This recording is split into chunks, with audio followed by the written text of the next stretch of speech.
है। का उच्चारण कहां से होता है? तालु से होता है। कहां से होता है? तालु से होता है। हर्षी, दीर्घी, च, य तथा तालव्य स का उच्चारण स्थान कहां से होता है? तालु। इसको पढ़ेंगे कैसे? इचु यशानाम तालु। क्या पढ़ेंगे? इचु यशानाम तालु। ठीक है, अगले की ओर हम लोग बढ़ने वाले हैं। 3 नंबर जो है आप लोग का ऋतु रसानाम मूर्धा। क्या बोलेंगे? ऋतु रसानाम मूर्धा। ऋतु रसानाम मूर्धा। ऋतु रसानाम मूर्धा। ऋतु रसानाम मूर्धा। ऋतु रसानाम मूर्धा।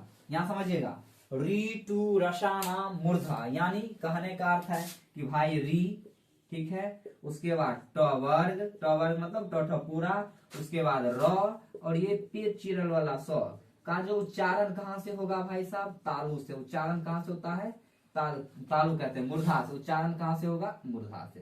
कहां से होगा? मूर्धा से। ठीक है, कहां से होगा? मूर्धा से। यानी री, ट वर्ग, र और ये जो पेट चिरा हुआ स है, ठीक है, यानी तालव्य से मूर्धन्य स, इसको ऊपर क्या पढ़ते हैं? मूर्धन्य स का उच्चारण स्थान कहां से है?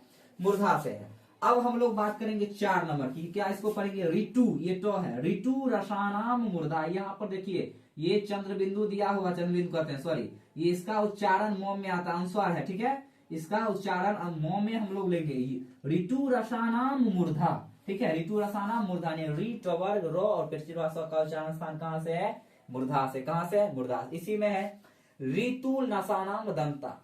ऋतु लसानाम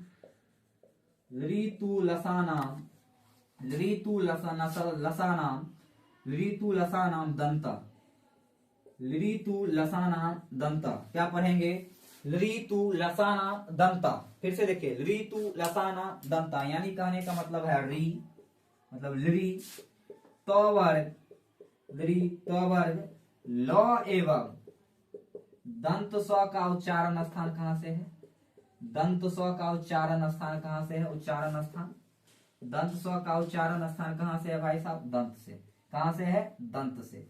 कहां से है? दंत से। इस वजह से इसको दंत स्व पढ़ते हैं। क्या पढ़ते हैं? दंत स्व। इसको मूर्धन्य स्व इस वजह से क्योंकि मूर्धा से हो रहा है, ठीक है। इसको तालव्य स्व इस वजह से पढ़ते हैं क्योंकि तालु से हो रहा है, समझिएगा, तालु से हो रहा है, इस वजह से इसको तालव्य स्व पढ़ते हैं, ठीक है। ये मूर्धा से हो रहा है, इस वजह से इसको मूर्धन्य स्व पढ़ते हैं, और ये दंत से हो रहा है, इसी वजह से इसको दंत स्व पढ़ते हैं। बात समझ में आई ना? इसको दंत स्व हम क्यों कह देते हैं सर? इसको मूर्धन्य स्व क्यों कह देते हैं? इसको तालव्य स्व क्यों कह देते हैं? क्यों कहते हैं? क्योंकि भाई ये तालु से उसका उच्चारण हो, इस वजह से तालव्य स्व। इसके बाद देखिए, चूंकि ये मूर्धा से उच्चारित हो रहा है, इस वजह से मूर्धन्य स्व, और ये दंत से उच्चारित हो रहा है, इस वजह से दंत स्व। और नहीं प्रमाण है बुआ, एक बात बताते हैं। आज हाल फिलहाल में जो 17 तारीख की हिंदी की एग्जाम हुई है 10th का, समझिएगा, थोड़ा एक बार चर्चा कर लेते हैं। हिंदी की 17 तारीख का एग्जाम हुआ है 2025, 17 फरवरी। उसमें वर्ण विचार से, वैसे हम 9th में आप लोग को पढ़ाए थे, ठीक है ना, वहां से वर्ण विचार से 9 प्रश्न थे। 9 प्रश्न सिर्फ और सिर्फ केवल और केवल वर्ण विचार से। पहला प्रश्न नहीं प्रमाण है, फर्स्ट शिफ्ट का क्वेश्चन उठा के देख लीजिएगा, जितना क्वेश्चन अभी बोल रहे हैं मिलेगा वहां पर। और ये बात पढ़ाए हुए थे आप लोग को हम 9th में ही, और इसके अलावा अभी तो चल ही रही है। जो पहला जो क्वेश्चन पूछा था आप लोग से, वो पूछा था भाई साहब, स्पर्श व्यंजन का अन्य नाम क्या है? स्पर्श व्यंजन का अन्य नाम, तो आपको पता है स्पर्श व्यंजन का अन्य नाम वर्गीय व्यंजन है, ये प्रश्न था। उसके बाद है, निम्नलिखित में कौन वर्ग का 5वां अक्षर है? तो ऑप्शन नंबर था आपका तो है भाई साहब, कि दो है, कि बो है, कि नो है। ये डी नंबर ऑप्शन था, तो नो, यही 5वां अक्षर है, ये क्वेश्चन था। इसके अलावा अल्प प्राण से थे, महाप्राण से थे, एकदम प्रश्न था, देख लीजिएगा। अगर दीदी भैया आपके दिए होंगे तो देख लीजिएगा, जो क्वेश्चन बताए हैं नहीं मिला होगा, जो व्याकरण पढ़ाए नहीं मिला होगा, डिट्टो मिला था, आया था, ठीक है ना, वो एकदम डिट्टो उतार दिया गया था। इसके अलावा और भी प्रश्न थे कि भाई ये इसको हम लोग क्या बोलते हैं, तो ये क्या है? ये उष्म व्यंजन है, इसका उच्चारण ये दे दिया था, बोला था निम्नलिखित में कौन उष्म व्यंजन वर्ण है? ये भी दिया था कि दीर्घ स्वर की पहचान करे, दीर्घ स्वर यही ऑप्शन में था, ठीक है। इस टाइप से प्रश्न पूछे गए थे, 8 प्रश्न इससे आए, ठीक है। तो आप लोग को घबराना नहीं है, आप लोग सही डायरेक्शन में पढ़ रहे हैं, जो डाउट होगा वो पूछिए लेकिन, ठीक है। तो चलिए, यहां तक हम लोगों ने देखा था। इसको हम सूत्र से क्या पढ़ेंगे? इसको पढ़ेंगे ऋतु लसानाम दंता, यानी री तो वर्ग एवं लो एवं क्या कहते हैं इसको, दंत स्व का उच्चारण स्थान दांत से होता है। कहां से होता है, दांत से, दंत से होता है। कहां से होता है, दंत से होता है। अगला जो है उपुप धामनीय मानो ओष्ठक, उपुप उपुप धमानीय, उपुप धमानीय, धमानीय नामोष्ठा। इसको फिर से हम विच्छेद कर करके पढ़ेंगे, ठीक है। ओष्ठा, आप देखिए ओष्ठ धामो, एक मिनट, धामो ओष्ठौ, ठीक है। अब इसको, इसका जो सूत्र है उसको आप लोग गौर से देखिएगा। इसको पढ़ेंगे उपुप धमानिया नामो ओष्ठौ। फिर से देखिए उपुप धमानिया नामो ओष्ठौ। फिर से देखेंगे उपुप धमानिया नामो ओष्ठौ। फिर से देखिए उपुप धमानिया नामो ओष्ठौ। फिर से देखिए उपुप धमानिया नामो ओष्ठौ। यानी कहने का अर्थ है कि भाई हर्षु, ये भी क्वेश्चन था, दीर्घ उ, देखिए हर्षु दीर्घु प वर्ग, हर्षु दीर्घु प वर्ग, प वर्ग के बाद ये जो लग जाता है अर्ध विसर्ग, इसको क्या पढ़ते हैं, अर्ध विसर्ग। अर्ध विसर्ग वाला भी प, ठीक है, और अर्ध विसर्ग वाला भी फ। इसको ब्रैकेट में बंद कर देंगे, ठीक है। प वर्ग और मतलब प वर्ग का ये जो देखिए उ और प वर्ग, और ये अर्ध विसर्ग प वर्ग और अर्ध विसर्ग फ, मतलब अर्ध विसर्ग प और अर्ध विसर्ग फ का भी उच्चारण स्थान कहां से, का उच्चारण कहां से है भाई साहब, का उच्चारण कहां से है, ओष्ठ से। कहां से है, ओष्ठ से। कहां से है, ओष्ठ से। यानी ओठ से हम लोग क्या पढ़ते हैं, उ प वर्ग, यानी उ प फ ब भ म, कहां से, ओष्ठ से। उ प फ ब म कहां से होगा, ओष्ठ से। ये बात याद रखिएगा, क्वेश्चन पूछा हुआ प्रश्न है, ठीक है। ये स्लाइड हम मिटा रहे हैं, 5 तक अभी तक देखें, 1 2 3 4 5 देखें, और भी बचा हुआ है, ठीक है।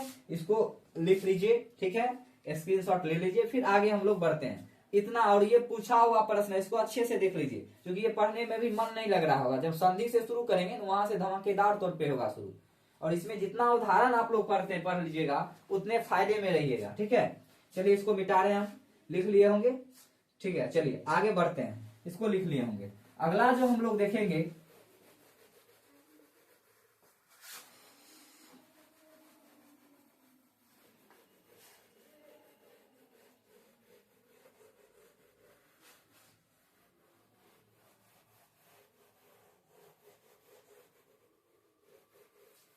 चलिए अगला हम लोग देखने वाले हैं, अगला जो देखने वाले हैं वो है यमंगनानाम। यमंगनानाम नासिका, नहीं समझ में आया होगा, कोई दिक्कत नहीं, 6 नंबर होगा ना। यमंगनानाम नासिका, यमंग नानाम, यमंग न नाम नासिका। देखिए इसी में सारा वर्ण छुपा हुआ है, ठीक है। चौथा वाला म, या, फिर ट वर्गीय न और त वर्गीय न, ये सारा का उच्चारण स्थान अधिकतर कहां से होता है, नाक से। कहां से होता है भाई, नाक से। इस वजह से इसको अनुनासिक वर्ण या वर्ग का पंचमा अक्षर भी कहते हैं। क्या कहते हैं, अनुनासिक वर्ण या वर्ग का पांचवा अक्षर। कौन कौन सा है, इसी सूत्र से हम निकालेंगे कौन कौन सा वर्ण है। तो भाई ये है, मो है, अंग है, नो है और नो है। इसकी कुल संख्या कितनी है, 5 गो। कुल संख्या कितनी है, 5 गो। इसी वर्ण को हम लोग, इसका उच्चारण कहां से होता है, नाक से। कहां से होता है, नासिका से। कहां से होता है, नासिका से। और इसको अनुनासिक भी कहा जाता है। क्या कहा जाता है, अनुनासिक वर्ण, अनुनासिक। क्वेश्चन पूछता है यहाँ से, सुनिए गौर करिए, यहाँ से क्वेश्चन पूछ देगा कि निम्नलिखित में कौन वर्ण का उच्चारण नासिक से होता है, या कहेगा कौन वर्ग का पंचमा अक्षर है। ये सारे के सारे आप देख रहे हैं, ये सब पंचमा अक्षर पे आता है। चाहे चौ का देखिए, चाहे तो का देखिए, चाहे क का देखिए, चाहे ट का देखिए, ये सब के सब प का देखिए, चाहे ये सारा का सारा पंचमा अक्षर है, ठीक है। तो इसको पंचमा अक्षर वर्ण भी कहा जाता है, या नाक से बोला जाता है, इसको नासिका भी कहा जाता है, और नाक से ही बोलने के कारण इसको अनुनासिक भी कहा जाता है। अनुनासिक मतलब होता है मुख प्लस नासिका से, ठीक है ना, मुख प्लस नासिका से बोला जाता है, तो उसको अनुनासिक हम लोग कहते हैं। तो ये याद रखिएगा, पहले अनुनासिक छोड़ दीजिए, अभी नासिक वर्ण ही याद रखिएगा। नासिकीय वर्ण की संख्या 5 है। कौन कौन है, तो देखिए यमंग ननाम, यमंग ननाम नासिका। यहाँ देखिए यमंग यमंग न नाम नासिका, यमंग ननाम नासिका, यमंग ननाम नासिका, उच्चारण करिएगा, यमंग ननाम नासिका, यमंग ननाम नासिका। ठीक है, तो ये जो दिख रहा है यहाँ वहां टोठो नो, ये सारा का उच्चारण स्थान नासिक से है। यानी या म अंगो फिर टवर्गीय नो और तवर्गीय नो, ये 5 का उच्चारण स्थान कहां से है आपका? नासिक से। कहां से? नाक से। ठीक है, नाक से इस सबका ज्यादा प्रभाव, जैसे या बोले या नाक पे, म नाक से आता है। ठीक है, न नाक से आता है, थोड़ा नाक पे जोर पड़ता है, तो इस वजह से इसको नासिक के वर्ण कहा गया है। ये 6 नंबर था। अगर 7 नंबर की बात करें, 7 नंबर है आपका ए दैतो, ए दैतो, ए दैतो कंठ तालु, ए दैतो कंठ तालु, ए दैतो कंठ तालु। क्या पढ़ेंगे? ए दैतो, ए दैतो कंठ तालु, ए दैतो कंठ तालु। यानी कहने का मतलब है कि ए और आई का जो उच्चारण होता है वो कहां से होता है भाई? कंठ और तालु से मिला करके होता है। ए और आई का उच्चारण कहां से होता है? ए और आई जो हम लोग पढ़ते हैं इसका उच्चारण कहां से होता है? कंठ तालु से। क्वेश्चन पूछता है कि निम्नलिखित में कौन कंठ तालव्य वर्ण है? इसको हम लोग क्या बोलते हैं? कंठ तालव्य, कंठ तालव्य वर्ण है। क्वेश्चन ये पूछ सकता है कि निम्नलिखित में कौन कंठ तालव्य वर्ण है? तो कंठ ताल, कंठ और तालु दोनों मिलाकर के कौन सा उच्चारण करते हैं? ए और आई का उच्चारण कहां से होता है? कंठ और तालु मिला करके। ठीक है, कहां से होता है? कंठ और तालु मिला करके। उसके बाद ये 7 नंबर था और ये 8 नंबर की हम लोग बात करें। 8 नंबर है ओ दौतो, ओ दौतो कंठोष्टम, ओ दौतो, ओ दौतो कंठोष्टम, ओ दौतो कंठोष्टम, कंठोष्टम, ओ दौतो कंठोष्टम, कंठोष्टम, ओ दौतो कंठोष्टम, ओ दौतो कंठोष्टम। यहाँ थोड़ा छूट गया है, कंठोष्टम। क्या लिखेंगे? ओ दौतो कंठोष्टम। यानी कहने का मतलब है ओ और औ का, ओ और औ का उच्चारण कहां से होता है? ओ और औ का उच्चारण कहां से होता है? कंठोष्ठ से। कंठ और ओष्ठ से मिला करके ओ और औ का उच्चारण होता है। कहां? किससे किसे मिला करके? कंठ और ओष्ठ से मिला करके। ठीक है, ये बात याद रखिएगा। ओ दैतो, ओ दौतो, दौ है, ओ दौतो कंठोष्टम, यानी ओ और औ का उच्चारण स्थान कंठ से होता है। इसी में वकारस्य दंतोष्ठम, वकारस्य दंतोष्ठम, वकारस्य दंतोष्ठम, वकारस्य दंतोष्ठम, वकारस्य दंतोष्ठम, वकारस्य दंतोष्ठम, वकारस्य दंतोष्ठम, वकारस्य दंतोष्ठम। देखिए वकारस्य दंतोष्ठम, यानी व का उच्चारण स्थान कहां से होता है? तो दंत और ओष्ठ की सहायता से व का उच्चारण स्थान होता है। किसके सहायता से? दंत और ओष्ठ की सहायता से क्या होता है? वो का उच्चारण स्थान होता है। इसी में पूछेगा कि अनुस्वार का उच्चारण कहां से होता है? तो नासिका से। अनुस्वार का उच्चारण कहां से होता है? नासिका से। नासिका अनुस्वारस्य, अगर नासिका एगो और सूत्र है, नासिका, नासिका नुस्वारस्य, नासिका अनुस्वारस्य,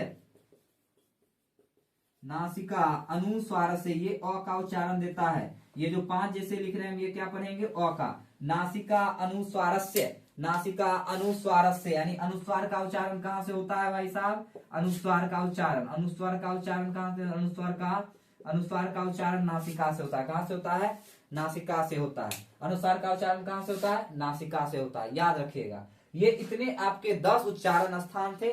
ठीक है, और उच्चारण स्थान से हर साल प्रश्न आते ही आते हैं, ये बात याद रखिएगा। नहीं प्रमाण है तो आप लोग जाइए और जो 17 फरवरी का जो एग्जाम हुआ है उल्टाइए और क्वेश्चन बनाइए। देखिए आप लोग से बनता नहीं, एक भी क्वेश्चन ऐसा नहीं होगा जो हम नहीं डिस्कस किए होंगे और नहीं बताए होंगे। सारे के सारे प्रश्न आपसे बनेंगे वहां। ठीक है, तो ये बात याद रखिए और वहां जाके प्रैक्टिस पे उसमें भिड़ जाइएगा। ठीक है ना, ये सारे के सारे प्रश्न इसको भी नोट कर लेंगे और पढ़ने में अगर दिक्कत हो तो कमेंट में जरूर बोल देंगे। ठीक है, उसको फिर हम उच्चारण सहित अभी तो लाइव क्लास नहीं दे पा रहे हैं क्योंकि कुछ दिक्कतें आ रही है इस वजह से। ठीक है, अगर उच्चारण में किसी बच्चे को दिक्कत होगा तो वो जरूर कमेंट में पढ़ देंगे। ठीक है कि सर यहाँ तो नंबरिंग कर ही दिए, 7 नंबर नहीं पढ़ना हो रहा, 8 9 10, उसको भेज दिया जाएगा ग्रुप में। ठीक है ना, उच्चारण सहित। वैसे मेरे ख्याल से नहीं आना चाहिए, इसको याद कर लीजिएगा। तो आपका समझिए इस बार 9 नंबर ओनली फॉर हिंदी व्याकरण की बात करते हैं। 9 नंबर हिंदी व्याकरण की एग्जाम हुआ है ना, वर्ण विचार से 9 ऑब्जेक्टिव था, एकदम सॉलिड ऑब्जेक्टिव पूछा हुआ था। अब जो बच्चा को नहीं याद होगा वो बच्चा नहीं बनाया होगा तो दिक्कतें आएगी, ठीक है ना बुआ। तो इसको आप लोग नोट कर लेंगे अच्छे तरीके से, ठीक है।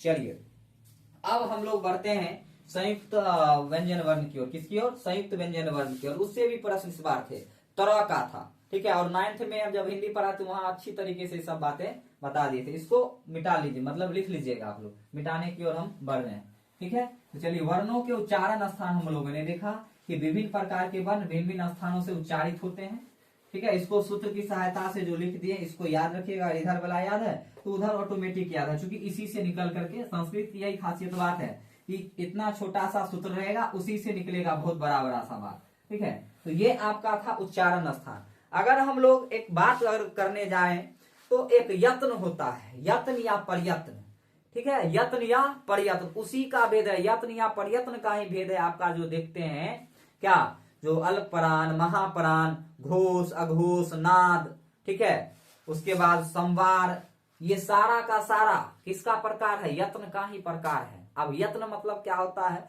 तो यत्न मतलब होता है प्रयास, कोशिश। जैसे हम बोलने की जो अंदर से जब वर्ण का उच्चारण होता है ना, तो वर्ण के उच्चारण के लिए हम लोग कंठ, तालु, जीभ, नाक, ठीक है, मूर्धा, दांत, ओष्ठ, ये सारी चीजों का सहायता लेते हैं। और ये सारे चीजों की सहायता से जब बाद में वर्ण उच्चारित होता है उसी को यत्न कहते हैं, प्रयास कहते हैं। क्योंकि अगर बोलना चाहें तो बोलने के क्रम में जब हम बोलेंगे तो वर्ण का जो उच्चारण होगा मुख के विभिन्न भागों को स्पर्श करेगा तब जाके उच्चारित होगा, उसी को यत्न कहा जाता है। और यत्न का ही प्रकार के अंतर्गत आपका अल्पप्राण, महाप्राण। वैसे अल्पप्राण महाप्राण हमने पहले ही पढ़ा दिया, ठीक है, दिक्कतें नहीं होगा। जो प्रश्न आते हैं वहां तक तो हम एकदम निश्चित पढ़ लिए, आप लोग को पढ़ा भी दिए। अब हम लोग बात करते हैं थोड़ा संयुक्त व्यंजन वर्ण की बात कर लें। क्या बात कर लें? संयुक्त व्यंजन वर्ण की। हेडिंग डाल दीजिएगा आप लोग, संयुक्त व्यंजन वर्ण। क्या? संयुक्त व्यंजन वर्ण। संयुक्त व्यंजन वर्ण हेडिंग आप लोग डाल दीजिएगा। अब देखिए संयुक्त किसको कहते हैं? तो संयुक्त होता है जब दो वर्णों के बीच में स्वर वर्ण ना रहे। आप समझिए, जब दो वर्णों के बीच में स्वर वर्ण ना रहे और वो आपस में मिला भी रहे तो क्या होगा? संयुक्त हो जाना। नहीं समझ में आया, सॉरी, कथी कथी बोल रहे थे। जैसे हम बात करते वो त्र का, ठीक है। त्र में देखिए, त्र उच्चारण के त्र, यानी कहने का मतलब है कि आधा वो तो है और पूरा रो मिलकर के बना हुआ। इसको ऐसे भी आप लिख सकते हैं, आधा गो तो, आधा गो रो, और अ भी लिख सकते हैं। क्योंकि अ में र में अ छुपा हुआ था तो अ को भी हमने हलत लगा करके निकाल दिया। तो ये जो तरह है ना, यही संयुक्त व्यंजन वर्ण है। क्यों? क्योंकि ये दो या दो से अधिक व्यंजनों के मिलने से बना हुआ है, इस वजह से संयुक्त व्यंजन वर्ण इसको कहते हैं। यानी वैसा व्यंजन वर्ण जो दो या दो से अधिक, ठीक है ना, व्यंजन वर्ण के संयोग से मिल करके बना होता है, संयुक्त व्यंजन वर्ण कहलाता है। क्या होगा इसका डिफिनीशन अगर हम बात करें तो क्या होगा? दो या दो से अधिक, दो या दो से अधिक व्यंजनों के मिलने से जो नया वर्ण बनता है, उसे क्या कहते हैं? संयुक्त व्यंजन। उसे क्या कहते हैं? संयुक्त व्यंजन वर्ण कहते हैं। उसे क्या कहते हैं? संयुक्त व्यंजन वर्ण कहते हैं। अब जैसे यहाँ बात करेंगे तो इसका कई प्रकार है बुआ, ठीक है ना। संयुक्त व्यंजन वर्ण कई हैं। जैसे आप लोग शुरू हम लोग कर रहे हैं कहाँ से? अक्षर से, ठीक है, अक्षर से। अक्षर का जब इंग्लिश आप लोग KSH लिखते हैं, क्या लिखते हैं? KSH लिखते हैं। तो अक्षर मिलकर के बना हुआ है क, और ये स्व से मिला हुआ है अक्षर, ठीक है। क और स्व से क्या मिला हुआ? अक्षर। अगर हम त्र की बात करें तो TR से त्र लिखते हैं, तो हलंत, और र से क्या मिला हुआ है भाई साहब? त्र मिला हुआ है। इसी में अगर हम ज्ञा की बात करते हैं तो ज और या से मिलकर के बना है ज्ञा। किससे मिलकर के बना है? ज और या से मिलकर के क्या बना है? ज्ञा बना है। इसी में अगर हम स्र की बात कर लें, तो स्र किससे मिलकर के बना है? तो तालव्य स और र से मिलकर के क्या बना हुआ है? स्र बना है सर। इसी में अगर हम और भी आते, वैसे तो मूलतः ये हो गए। इसी में अगर हम प्र की बात कर लें तो किससे किससे मिलकर के बना हुआ है सर, तो आधा गो प से और र से मिलकर के क्या बना हुआ है, प्र बना हुआ है सर। इसी में अगर हम बात कर लें, इसी में अगर बात कर लिए तो इसमें आप देखिएगा आधा गो तो है और फिर पूरा तो से मिलकर के तो संयुक्त बना हुआ है। आधा गो तो है और फिर पूरा तो से मिलकर के तो संयुक्त बना हुआ है। इसी में अगर एक ठो और बात कर ले हम, आप लोग को पता होगा ये वाला, ठीक है, ये दो और ध से मिलकर के बना हुआ है, दो और य से मिलकर के बना हुआ, सॉरी दो हलंत और पूरा य से मिलकर के बना हुआ है। ये जैसे विद्यालय लिखते हैं तो विद्यालय में ये आता है तो वही है, ठीक है, ये देख लीजिए। उसके बाद और हम बात करेंगे जैसे श्री, ये वाला श्रृंगार वाला, ठीक है, ये किससे किससे मिलकर के बना हुआ है, तो तालव्य स से और री से, तालव्य स से और री से, और री किससे किससे मिलकर के बना हुआ है, तो री बना हुआ है र और ई से मिलकर के, किससे बना हुआ है, र और ई से मिलकर के क्या बना हुआ है, री बना हुआ है, ठीक है। इसी में दीर्घ री की बात आ जाए, दीर्घ री की बात आ जाए तो रो और दीर्घ री से ई से मिलकर के क्या बना हुआ है, दीर्घ री बना हुआ है। इतना आपका संयुक्त है। इतना कितना है, इतना जो आप देख रहे हैं, इसके अलावे भी हो सकते हैं, लेकिन इतना मूलतः आपके संयुक्त व्यंजन वर्ण है। क्या है, संयुक्त व्यंजन वर्ण है। और ये क्वेश्चन पूछे गए हैं, आपका जो पूछा गया था ये पूछा गया था, ठीक है, डिट्टो जैसे लिखा वैसे को वैसे उतार दिया गया था कि भाई तरह किस किस वर्ण के मेल से बना हुआ है, तो टी और आर से तरह बना हुआ है तो तरह हो गया। इसको आप ऐसे भी हलंत लगा करके और इसमें से निकाल सकते हैं, सब में से, ठीक है, लेकिन यहाँ और नहीं निकलेगा, यहाँ और, चूंकि ये दोनों स्वयं क्या है, स्वर है, तो स्वर का तो हम किसी में विखंडन नहीं कर सकते हैं, लेकिन व्यंजन को जहां जहां व्यंजन दिख रहा है लास्ट में उससे आप और निकाल सकते हैं। ये था आपका संयुक्त व्यंजन वर्ण, इसको लिख लेंगे, ठीक है। इसको सारे बच्चे नोट कर लेंगे भाई साहब, इसको सारे आप देखिए, ये व्यंजन में नहीं आते हैं, इसको आप लोग अलग लिख लेंगे, क्योंकि ये री क्या है, री और दीर्घ क्या है, स्वर है। री और दीर्घ क्या है भाई साहब, ये दोनों जो देख रहे हैं ये क्या है, स्वर है, ये क्या है, स्वर है, ये बात याद रखिएगा, ये दोनों क्या है, स्वर है, तो इसको अलग लिख लीजिएगा। बशर्ते इतना आपको संयुक्त व्यंजन वर्ण में इतना लिखना है। बातें समझ में आगे बुआ, कोई दिक्कत किसी को नहीं होना चाहिए, यहाँ से कोई दिक्कत नहीं होना चाहिए, ठीक है। चलिए मिटा देते हैं, चलिए आगे की ओर हम लोग फिर बढ़े, मिटा रहे हैं इसको, ठीक है, समझ में आ गया होगा। अगर कोई दिक्कत हो तो जरूर कमेंट में आप लोग कमेंट कर सकते हैं आप लोग।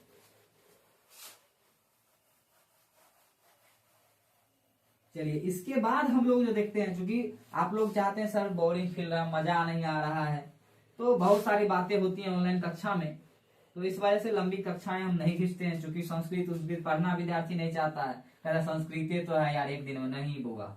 अगर नंबर आपको सही मायने में उठाया है ना, तो हम बता देते हैं हिंदी संस्कृत ये दो आपको पढ़ना ही पड़ेगा, और इस दो में 90+ मार्क्स चाहिए। अगर 90+ नहीं है तो आप टॉपर बनने का सोच भी नहीं सकते, कभी भी नहीं।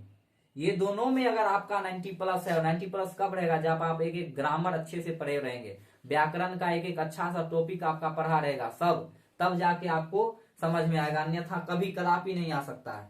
आप रटते रह जाइएगा, किताब का तो पढ़ लीजिए, किताब से 30-40 हजार ऑब्जेक्टिव नहीं रहते हैं, ठीक है। तो अगर क्वेश्चन तो भूल गए तो क्वेश्चन लाके आप लोग को दिखा ही देते, ठीक है।